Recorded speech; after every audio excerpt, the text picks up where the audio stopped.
अब आया असली स्वाद। अब आया स्वाद। जब स्वाद के पड़े हो लाले तो MDH का चंकी चाट मसाला डालें। MDH का चंकी चाट मसाला। MDH। वो परी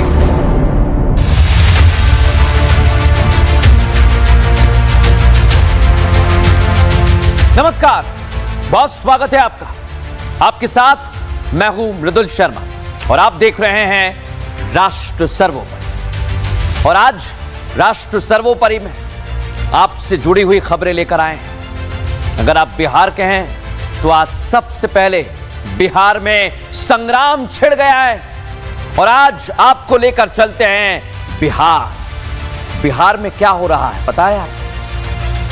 बताऊं उससे पहले आपसे कुछ पूछना चाहता हूं कि अगर आप अपने क्षेत्र में विकास कराना चाहते हैं या कोई भी काम कराना चाहते हैं तो आप किसकी तरफ आस भरी निगाहों से देखते हैं? जाहिर सी बात, हर आम आदमी की तरह आप भी अपने क्षेत्र के नेता की तरफ देखते होंगे। अगर कोई दिक्कत आए तो लगता है कि यह काम करा देंगे हमारा, लेकिन क्या वो आपका काम करवाते हैं? नहीं करवाते हैं। यानी सिर्फ एक कान से सुना और दूसरे से निकाल दिया। जनता जाए भाड़ में, उन्हें कोई फर्क नहीं पड़ता है। ऐसा नहीं है कि इनके पास समय नहीं होता है, बराबर होता है। यह विधानसभा का सत्र जो बिहार में चल रहा है वो आपके मुद्दों के लिए होता है, लेकिन आपके मुद्दे उठाने के बजाय नेता आपस में लड़ रहे हैं। इसलिए लिख रहा हूं सीएम वर्सेस पूर्व सीएम। और आज तो गजब हो गया, सुनेंगे आप तो चौंक जाएंगे। मौजूदा सीएम नीतीश कुमार से पूर्व सीएम राबड़ी देवी की बहस हो गई। गजब की बहस, वो भी ऐसी वैसी नहीं, लंबी चौड़ी। यह बिहार चुनाव के पहले हुई तीखी बहसबाजी बताने के लिए काफी है कि आपके मुद्दे फिर नहीं उठाए गए। लेकिन इन सब के बीच आपको सोचना होगा, आखिर आपको नेताओं को कैसे चुनना है, किस नेता को चुनना है, यह आपको सोचना है। और मैं कहता हूं एक बात और कहूंगा कि आपको विकास को ही देखना चाहिए। यह आपको उलझाएंगे तरह तरह की बातों में, क्योंकि विकास होगा तो देश आगे बढ़ेगा, हम आगे बढ़ेंगे। नहीं तो ये नेता ऐसे ही हंगामा करते रहेंगे जैसे ये आज कर रहे हैं। देखिए जरा, ये गलत है, बढ़िया तो बहुत बच्चे न थे। बिहार विधानसभा में मानसून सत्र शुरू हुए 4 दिन बीते हैं और चारों दिन हंगामे की फेट चढ़ गए हैं।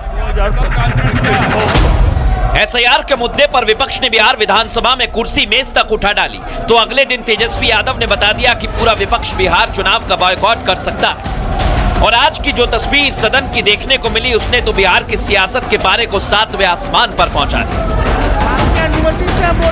ऐसा कोई दिन नहीं बीता जब विपक्षी पार्टियों के नेता सदन में काले कपड़े पहनकर ना पहुंचे हुए।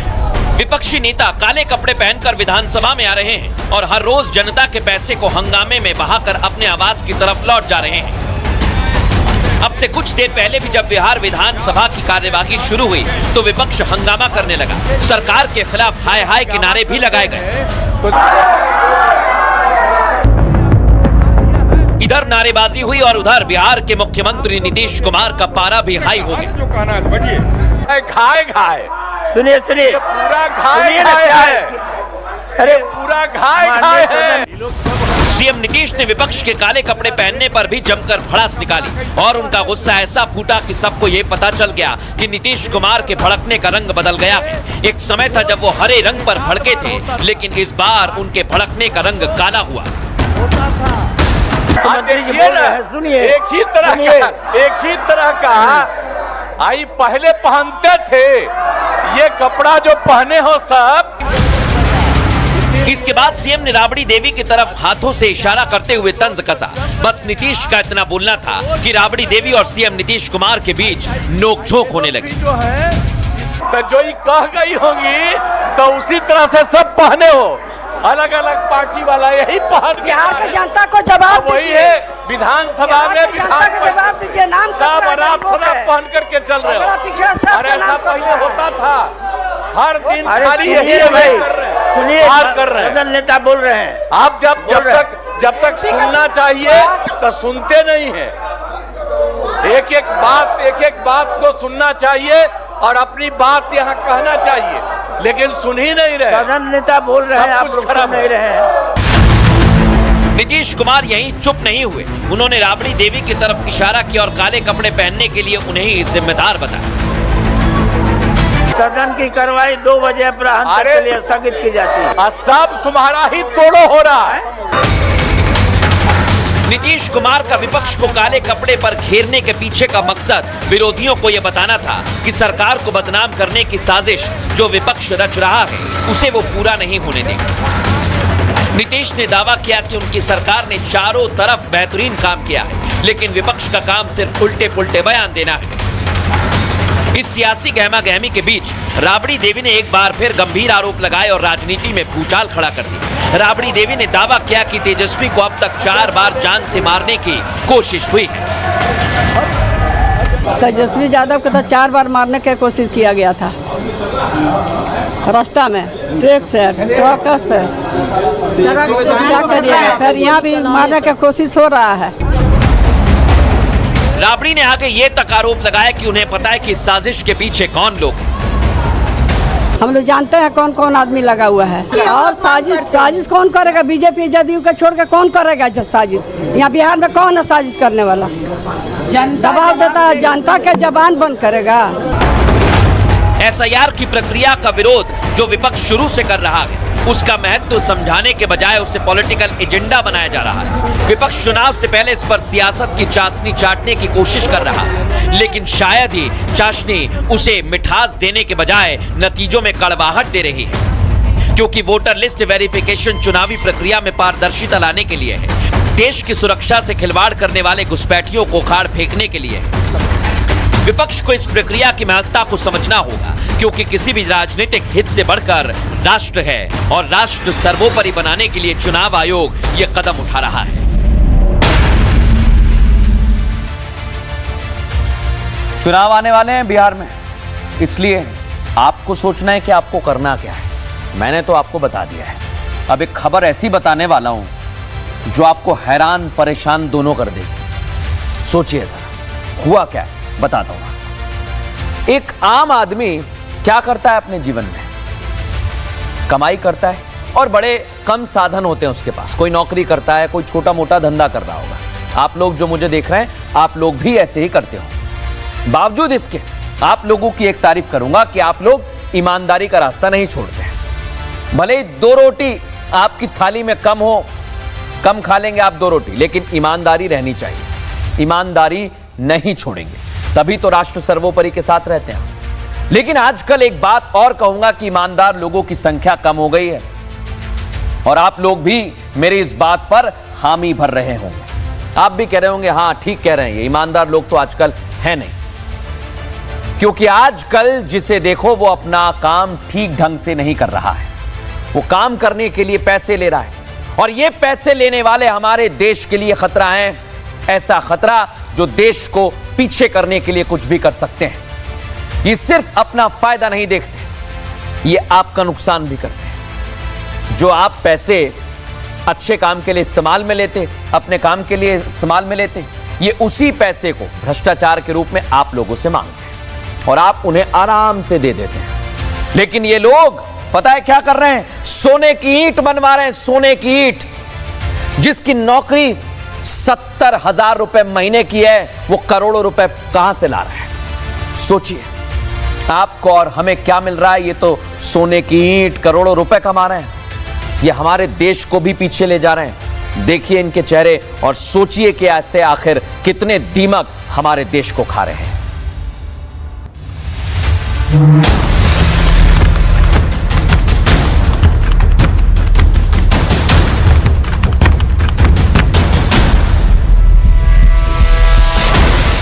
सोने के 4 बिस्किट, 10-10 ग्राम के सोने के 16 सिक्के, 1,44,00,000 रुपए नकद। जिन सोने की ईंटों, सोने के सिक्कों और नोटों की गड्डियों को देखकर आपकी आंखें चुंधिया गई हैं, ये सारा का सारा खजाना उड़ीसा के कोरापुट जिले के जयपुर वन रेंज के डिप्टी रेंजर रामचंद्र नेपाक के अलग अलग ठिकानों से बरामद किया है।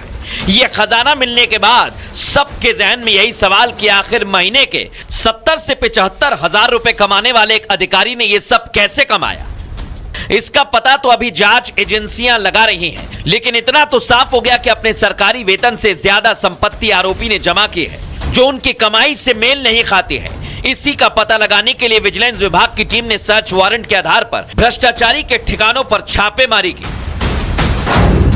जयपुर और भुवनेश्वर में 6 अलग अलग ठिकानों पर एक साथ छापेमारी की गई, जिसमें 6 डीएसपी, 5 इंस्पेक्टर, 9 एएसआई और दूसरे स्टाफ की टीम भी शामिल रही। और जब इनके ठिकानों पर छापा मारा तो बड़े बड़े खुलासे विजिलेंस टीम के सामने आ गए। बताया जा रहा है कि भ्रष्टाचारी अधिकारी ने ये सोने के सिक्के, बिस्किट और इतनी बड़ी नकदी बेहद चालाकी से फ्लैट में छिपाई हुई थी। इसके लिए विशेष रूप से फ्लैट के अंदर एक तहखाना बना रखा था और विजिलेंस विभाग ने छापा मारा तो जब्त की गई नकदी को गिनने के लिए काउंटिंग मशीन को बुलाना पड़ा। जब्त सोने का वजन करने के लिए स्पेशल मशीन तक मंगवाई गई। जांच एजेंसियां अब इस संपत्ति के स्रोत का पता लगा रही हैं। उनके दूसरे ठिकानों पर तलाशी अभियान भी जारी है। लेकिन इतना तो साफ है कि नेपाल जैसे अधिकारियों ने इस सिस्टम में बैठकर देश को खोखला करने की साजिश की है। वो सिर्फ इसलिए क्योंकि अपनी जेबें भरना चाहते हैं। इनके लिए देश से बड़ा इनका घर और फ्लैट है। इसी देश विरोधी भावना को खत्म करना है। राष्ट्र को सर्वप्रथम रखते हुए अपना कर्तव्य निभाना है। भ्रष्टाचार से मुक्ति इस देश को आगे ले जाएगी, आगे बढ़ाएगी। देखा आपने कितना पैसा कमा लिया, कितना पैसा। 70-75 हजार की नौकरी और करोड़ों का आसामी बन गया। ये सब भ्रष्टाचार का पैसा है। ये धीरे धीरे अलग अलग शहरों से बाहर आ रहा है। बहरहाल खबरों में आगे बढ़ेंगे। आज आपके लिए एक और खबर लेकर आया हूं। और 65% आबादी पर नशे की नजर। ये मैंने क्यों लिखा है? भारत में 65% आबादी युवाओं की है और देश के दुश्मन इन्हीं युवाओं पर नजर गड़ा रहे हैं, निशाने पर ले रहे हैं। वो चाहते हैं कि युवाओं को वो अपने रास्ते से भटका दें। अगर कोई अच्छा कार्य कर रहा है तो उसे भटका दें। उससे हमारे देश को नुकसान तो होगा ही, साथ ही साथ आपको भी नुकसान होगा। आप कह रहे होंगे हमें क्यों होगा? क्योंकि अगर आपके घर में युवा हैं तो ये खबर आपको जरूर देखनी ही चाहिए, क्योंकि देश के युवकों को बर्बाद करने के लिए नशे का जहर फैलाया जा रहा है देश में। छोटा मोटा नशा नहीं, ऐसा नशा जिसकी लत लग जाती है, जो छूटता नहीं है। आपने देखा होगा फिल्मों में। और अगर इस जहर का दंश हमारे युवाओं को लग गया ना तो हमारा देश ठीक ढंग से चल पाएगा, क्योंकि युवाओं के हाथ में शक्ति है तो हमारा देश पीछे चला जाएगा। क्योंकि देश का युवा बहुत कुछ कर सकता है, मैं बार बार कह रहा हूं आपसे, लेकिन ये नशे में धकेल रहे हैं लोग। और ये गैंग जो है देश के दुश्मनों का है। उन्हें बाहर लाने की जिम्मेदारी हमारी और आपकी है। और मैं बार बार आपसे कहता हूं कि सब कुछ आपके आसपास हो रहा है, आपको सिर्फ देखना है, मुझे बताना है। जैसा दिल्ली और मध्य प्रदेश में हो रहा है वैसा तो हमारे युवाओं को चंद सालों में बर्बाद कर देगा। पंजाब, आपने सुना है ना पंजाब के बारे में, वहां की तस्वीरें भी आपने देखी होंगी। लेकिन अब मैं जो खुलासा करने वाला हूं वो करोड़ों के ड्रग रैकेट का है। 1-2 नहीं, 100 करोड़ से ज्यादा का ड्रग जाल फैला हुआ है। मध्य प्रदेश में पता है क्या किया जा रहा है? लड़कियों को ड्रग दिया जा रहा है, ब्लैकमेल किया जा रहा है, फिर धर्मांतरण कराया जा रहा है। सोचिए, ऐसे जाल बिछा रहे हैं ये लोग। हम और आप क्या कर सकते हैं? इन्हें पहचानिए, इनके बारे में बताइए, क्योंकि अगर ये लोग आगे बढ़े तो हमारी मुश्किल बढ़ेगी। इसके लिए आपको और हमें मिलकर आगे आना होगा, इन लोगों को रोकना होगा। जैसे आज दिल्ली से मध्य प्रदेश तक बहुत बड़ा एक्शन हुआ है, दिखाता हूं आपको।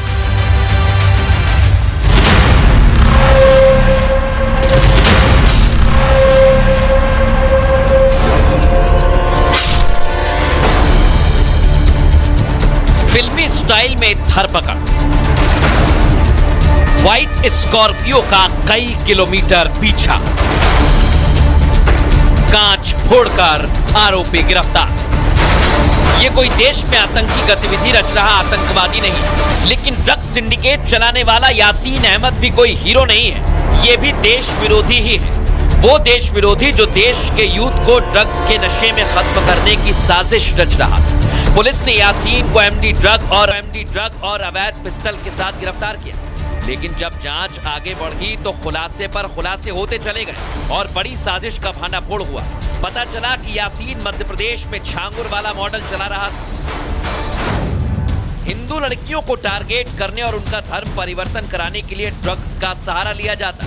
ड्रग का इस्तेमाल लड़कियों के शोषण, ब्लैकमेलिंग और फिर धर्मांतरण के लिए हो रहा था। आरोपी यासीन अहमद डीजे और पूल पार्टी अरेंज करता था, लड़कियों में एमडी ड्रग की लत लगवाता था। यही वो यासीन अहमद है जो डिस्को क्लब और बाकी हॉटस्पॉट पर पहुंचकर ड्रग्स की सप्लाई करता, और जब लड़कियों में ड्रग्स की लत लग जाती तो वहां से शुरू होता इसका खेल का राउंड 2। कम्युनल जेंडर क्राइम है और ड्रग्स देना इनके मॉडस ऑपरेंडाई का एक भाग है। जिस सोहेल के जो यासीन का चाचा है, पुलिस वालों से बहुत गहरे संबंध है, ऐसे पुलिस वालों के यहाँ पे सक्रिय रहते मुझे अभी भी संदेह है कि जांच ठीक से हो पाएगी। एनएचआरसी सदस्य का दावा है कि ये सारा खेल एक निजी कॉलेज से शुरू हुआ और यूथ पॉइंट तक जा पहुंचा।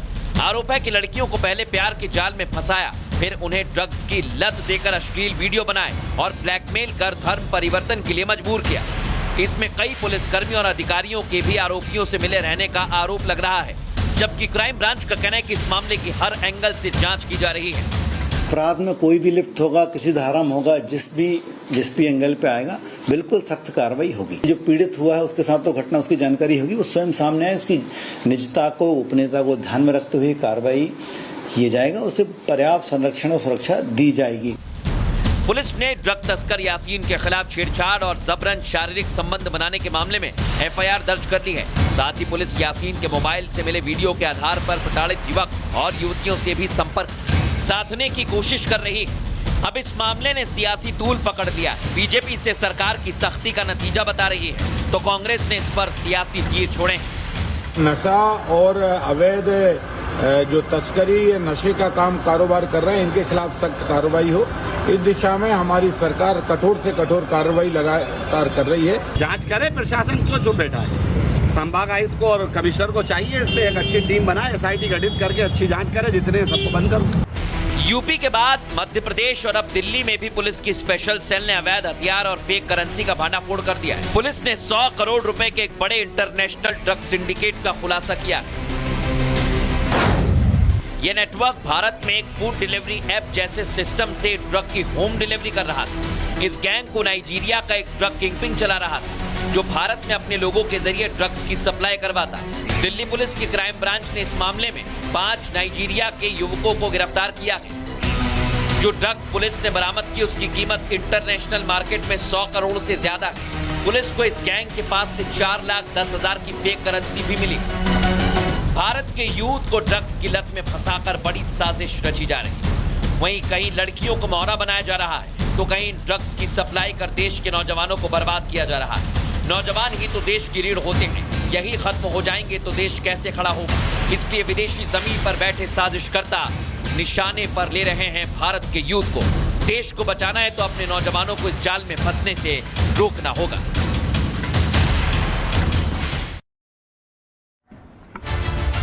देखिए, रोकना तो होगा, और इसलिए मैं बार बार कहता हूं कि आपको और हमें चौकन्ना रहना होगा।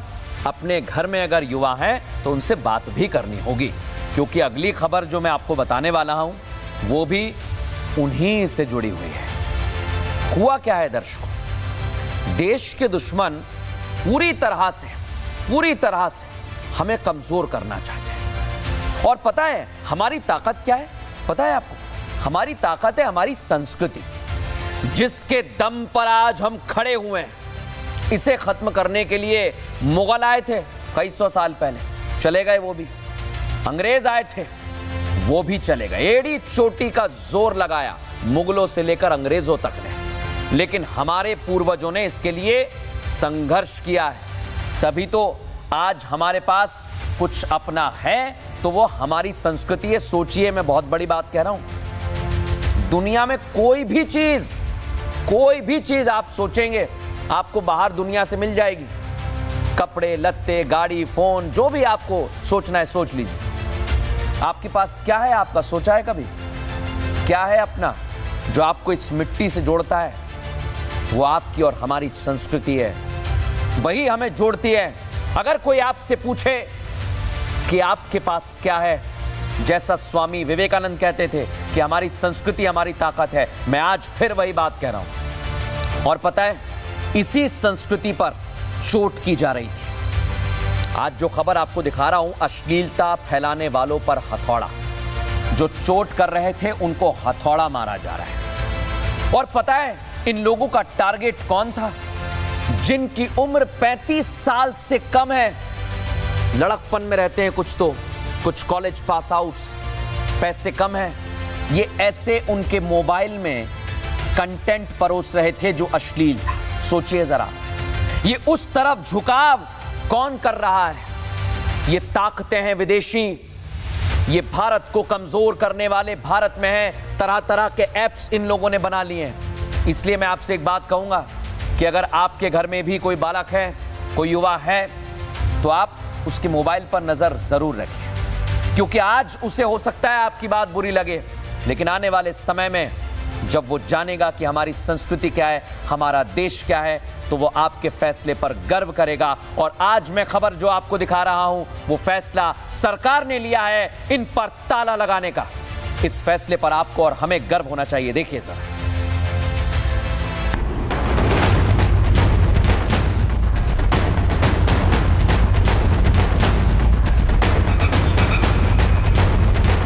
देश की संस्कृति को मिट्टी में मिलाने की कोशिश करने वाले माफियाओं पर मोदी सरकार ने जोरदार हथौड़ा मारा है, जिससे इनका पूरा नेक्सस धरा का धरा रह गया। भारत सरकार ने ऑनलाइन अश्लील कंटेंट का प्रसार करने वाले 25 OTT ऐप्स और वेबसाइट को ब्लॉक करने का ऑर्डर दे दिया है, जिनमें ऑल्ट बालाजी, उल्लू, बिग शॉट ऐप, देसी फ्लिक्स, बूमैक्स, नवरसा लाइट, गुलाब ऐप, कंगन ऐप, बुल ऐप, जलवा जैसे ऐप्स शामिल हैं। सूचना और प्रसारण मंत्रालय को पता चला कि ये ऐप्स और वेबसाइट आपत्तिजनक विज्ञापन और अश्लील कंटेंट प्रसारित कर रही थी, जो कई भारतीय कानूनों का उल्लंघन करता है। भारतीय कानून में देश में डिजिटल मीडिया पर अश्लील सामग्री की बिक्री, विज्ञापन और सार्वजनिक प्रदर्शन पर पहले से ही रोक लगी हुई है, क्योंकि इस तरह से देश की संस्कृति पर बुरा प्रभाव पड़ सकता है। अश्लील कंटेंट परोसने को देश की संस्कृति खराब करने की तरफ एक कदम माना जाता है। जांच में पता चला कि अश्लील कंटेंट प्रसारित करने वाले इन ऐप्स को देखने वाले 80% लोग 45 साल से कम उम्र वाले हैं। उल्लू ऐप तो महज 999 रुपए में साल भर का सब्सक्रिप्शन दे रहा था, और कई सारे ऑफर कंपनी की तरफ से दिए गए जो 50% की छूट पर मौजूद हैं। ऐसे में लोगों को इनका सब्सक्रिप्शन लेने में कोई परेशानी नहीं होती थी। ये लोग अपना व्यापार बढ़ा रहे थे और देश की संस्कृति को अश्लीलता में घोलकर गहरी साजिश रच रहे थे। इसी कारण मंत्रालय ने इन सब ऐप्स पर कार्रवाई करते हुए देश भर में एक्सेस ब्लॉक करने का आदेश दिया। अश्लीलता के खिलाफ भारत सरकार की स्ट्राइक का सभी दल स्वागत कर रहे हैं। शुरू में पार्लियामेंट में मेरा जो पहली बार मैंने बोला था वो यही बोला था कि OTT में जितना अश्लील कंटेंट दिखाया जा रहा है, जो परिवार के साथ बैठ के नहीं देख सकते, उसको बंद कर देना चाहिए। कंटेंट देखने लायक नहीं है, जो भैया को परिवार के साथ बैठकर आप नहीं देख सकते हैं, जो ऐसी भाषा को या शब्दों का चयन जिनका सराहनीय नहीं है, इनको अगर बैन किया गया तो मैं समझता हूँ ये बहुत प्रशंसनीय है, इसकी सराहना करते।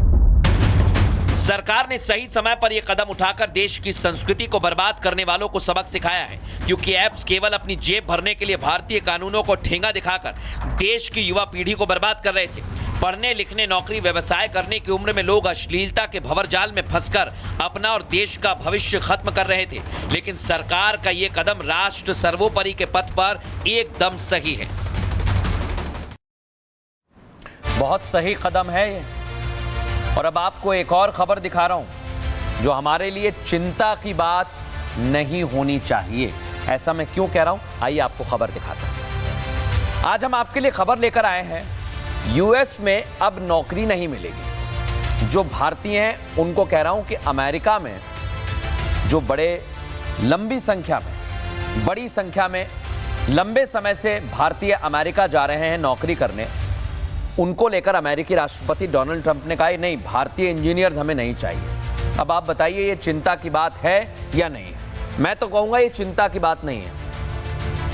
आपने पढ़ाई की है ना, आप में टैलेंट है, जो इंजीनियर्स हैं, जो डॉक्टर्स हैं, अलग अलग फील्ड के लोग मुझे सुन रहे हैं, आप में टैलेंट है। अगर आप में टैलेंट है तो आपको दुनिया की कोई भी कंपनी बुलाएगी, और अगर आप में टैलेंट है तो आप देश में रहकर भी अच्छा करेंगे, बेहतर करेंगे, शानदार करेंगे। भले ही डोनाल्ड ट्रंप कहें कि जितनी भी टेक कंपनी है, गूगल, मेटा, अलग अलग कंपनीज, क्या आप भारतीयों को मत लीजिए। यह उनकी संकीर्णता दिखाती है, छोटी सोच, क्योंकि डोनाल्ड ट्रंप को लग रहा है कि वो भारतीयों को नौकरी नहीं देंगे तो भारतीयों का कुछ बिगाड़ लेंगे। नहीं, वो अमेरिका का ही नुकसान करेंगे। बड़ी बड़ी कंपनीज के सीईओ कौन है? भारतीय हैं। और जहां पर आज वो कंपनीज पहुंची हुई हैं, वो भारतीयों की वजह से पहुंची हुई हैं, क्योंकि उनके पास दिमाग है, उनके पास टैलेंट है। इसलिए मैं कहूंगा, अमेरिका अगर कह रहा है कि भारतीयों को नौकरी नहीं मिलेगी तो ये चिंता की बात नहीं होनी चाहिए, क्योंकि हमारे पास टैलेंट है, हम अपने दम पर करके दिखाएंगे। दिखाते हैं आपको।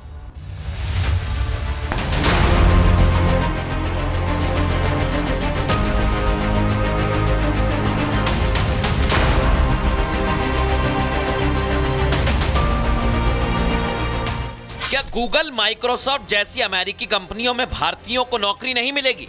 क्या अब अमेरिका में भारतीय नौकरी नहीं कर पाएंगे? ये सवाल हर उस भारतीय के जहन में उठ रहे हैं जो अमेरिकी कंपनियों में नौकरी की चाह रखते हैं। अमेरिकी राष्ट्रपति डोनाल्ड ट्रंप के अमेरिकी कंपनियों को संदेश के बाद शायद अमेरिकी कंपनियां भारतीयों के लिए नौकरी के दरवाजे बंद कर सकती हैं। डोनाल्ड ट्रंप की भारत के हितों के खिलाफ बयानबाजी थमने का नाम नहीं ले रही। उन्होंने अमेरिकी टेक कंपनियों को साफ संदेश दिया कि अब भारत और चीन जैसे देशों से हायरिंग नहीं की जाएगी। ट्रंप ने गूगल, माइक्रोसॉफ्ट, मेटा जैसी कंपनियों को सख्त शब्दों में कहा कि भारत जैसे देशों में जाकर विदेशी हायरिंग को बंद कर दें।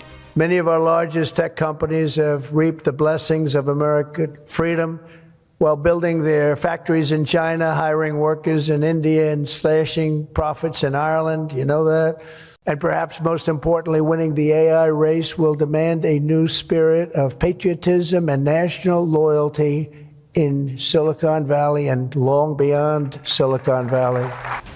ट्रंप का मानना है कि इन कंपनियों ने अमेरिकी नौकरियों को खत्म कर विदेशी श्रमिकों को बढ़ावा दिया है। इसलिए उन्होंने माइक्रोसॉफ्ट, गूगल, मेटा और एप्पल जैसी दिग्गज कंपनियों को चेतावनी दी कि अगर वो अमेरिका में ही भर्ती नहीं करेंगे तो कड़े नीतिगत कदम उठाए जाएंगे।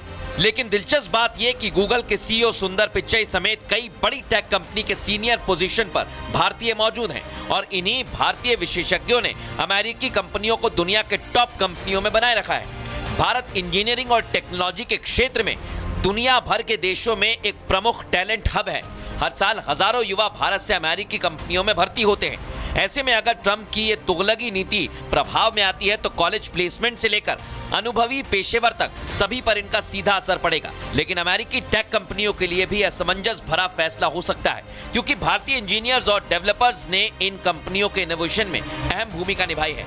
ऐसे में देखना यह है कि ये कंपनियां अपनी रणनीति बदलेंगी या ट्रंप के दबाव में झुक जाएंगी। लेकिन इतना साफ है कि भारतीय नौकरियों पर ट्रंप की टेढ़ी नजर है। लेकिन राष्ट्र सर्वोपरि में हम यही कहेंगे कि भारत में पढ़ने वाले भारत के टैलेंट को भारत में भी नौकरी करनी चाहिए और भारत को टैलेंट हब बनाना चाहिए।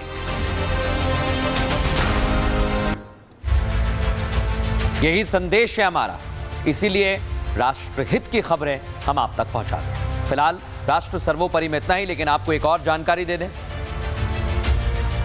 Realme 15 series the perfect AI party phone लाया है आपके लिए पूरे दिन की ताजा खबरें, बिल्कुल उसकी 7000 mAh स्लिम बैटरी की तरह जो चले पूरा दिन।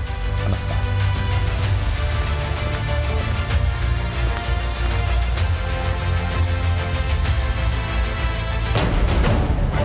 मैं राष्ट्र 30 साल का रिटर्न देगा। अब छोलिया हो या लोबिया, सफेद चने या काले चने, सब कुछ मजेदार बने।